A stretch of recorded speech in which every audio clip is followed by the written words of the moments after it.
Greetings, skateboarders. It's time for episode 2 of Kick Tales.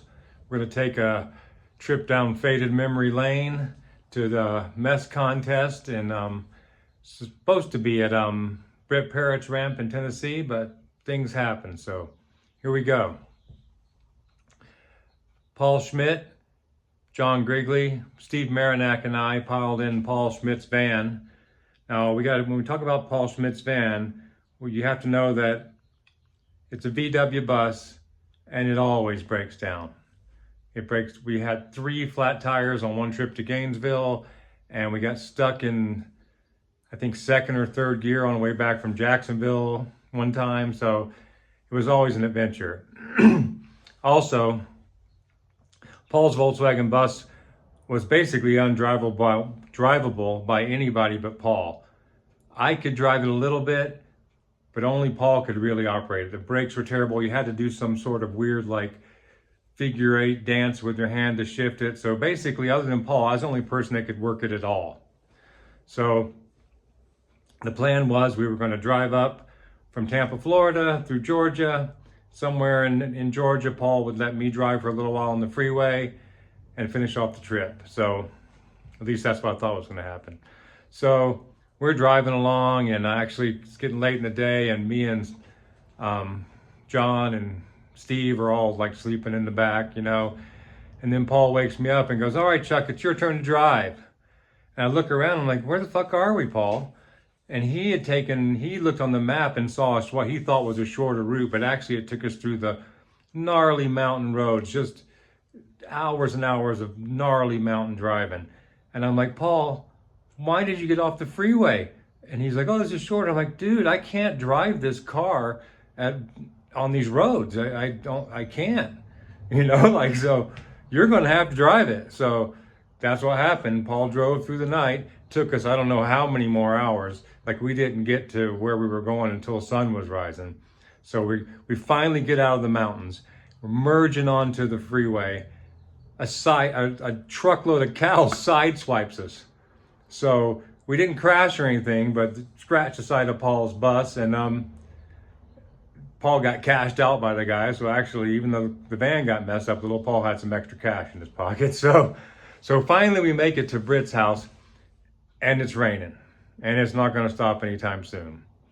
So there's just a few of us sitting in his like basement or whatever, not knowing what to do. So we call up the Atlanta guys who were going to be heading up for the contest, but we told them what was up, and they said, "Well, it's not raining here. Come on down and we'll have it on our ramp." So a bunch of us piled back in the car, Paul's bus, and I think Marty Jimenez and Kevin Dickman, a few other people jumped in their cars, and we all beelined it back to Atlanta. More driving, yay! So we make it to Atlanta, or outside of Atlanta. And while we've been driving, TK had rigged a full lighting system for this ramp. So there wasn't lights until we got there that night. We had a big session. This ramp was really nice. Of course, TK made it. So it was like 36 feet wide, I think. Had a full clubhouse on the deck, huge. You could sit in the clubhouse on the bench, stand up, and just roll out the door and in the roll-in channel. I mean, it was nice. Pool coping everywhere, and it wasn't raining. It was cold as crap, but it wasn't raining. So we skated for hours all night, and next day comes around. We're all you know, practicing and jamming. Really heated session. Good time. I was having a really good time. Everybody was. Lenny Bird, TK, Tim Humphreys, all the Atlanta guys. It was a good time. So anyway, John Grigley, though, he was smart. He like stayed inside the house and actually got some sleep. And while it was freezing cold, because it was freezing cold all day, and didn't come out till right before the contest.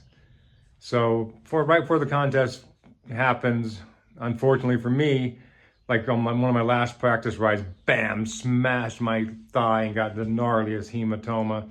Barely finished my runs and couldn't hardly walk after that. I was finished. That's how my trip was going. So John, on the other hand, jumps out of bed and rips and wins, you know, like wakes up, takes a couple runs, wins the contest, all's good, you know. But it was a fun contest, everybody ripped. So we did the contest, somehow made it happen. And that was rad. We had a great time. It's in Thrasher magazine. An article on it, probably not as detailed as what I told you, but I think it mentions the cows or whatever. So anyway, after that, the contest was over. We all head to downtown Atlanta, riding the parking garages, racing down the parking garages for hours until the night.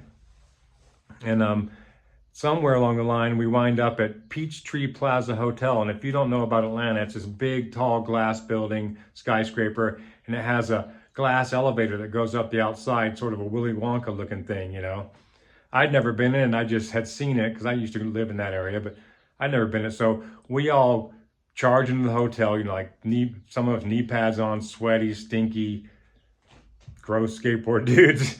And we get in that elevator, door closes, starts going up, joints come out, beer starts flowing, we're just partying in this elevator. I didn't realize at the time, but that elevator was an express elevator that only went all the way to the top to the fancy restaurant. So it finally gets to the top, takes a little while, door opens, smoke billows out, beer cans roll out. All the people in the fancy restaurant look at us like, what the fuck? Who are these people? So we're just like pushing the button, get us out of here, So thing goes back down. We come out, and you can see security guard coming from every angle, So we just beeline it out of there as fast as we can, So we somehow managed not to get arrested, and and then the next day we all drove home and managed to do that without breaking down or taking a wrong turn.